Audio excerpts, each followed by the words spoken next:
ವಿಶ್ವನಾಯಕ ಪೈಗಂಬರ್ ಮುಹಮ್ಮದ್ ಸಲ್ಲಲ್ಲಾಹು ಅಲೈಹಿ ವಸಲ್ಲಮರ ಬಳಿ ಕೆಲವು ಶಿಷ್ಯಂದಿರು ಕುಳಿತಿದ್ದರು. ಪಕ್ಕದಲ್ಲಿದ್ದ ದಾರಿಗೆ ಕೈ ತೋರಿಸಿ, ಈಗ ಈ ದಾರಿಯಾಗಿ ಬರುವ ವ್ಯಕ್ತಿ ಸ್ವರ್ಗ ಸೇರುವವರು ಅಂತಂದರು. ಕೂಡಲೇ ಸಅದ್ ಬಿನ್ ಅಬಿ ವಕ್ಕಾಸ್ ಎಂಬ ವ್ಯಕ್ತಿ ಆ ದಾರಿಯಾಗಿ ಬಂದರು. 3 ದಿನವೂ ಇದೇ ರೀತಿ ಘಟಿಸಿತು.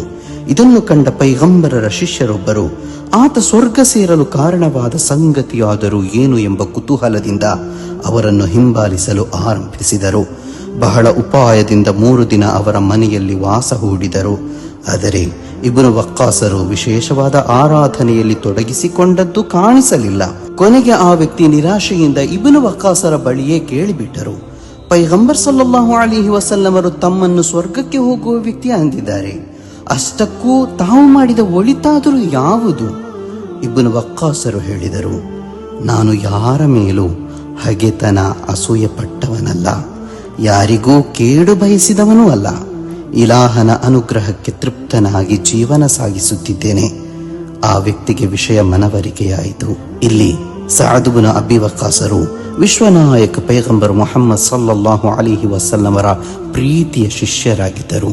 ಜನರೇ, ಯಾವ ಕಾರಣಕ್ಕೂ ಮತ್ತೊಬ್ಬರ ಮೇಲೆ ಅಸೂಯೆ, ಹಗೆತನವನ್ನು ಸಾಧಿಸಲೇಬಾರದು.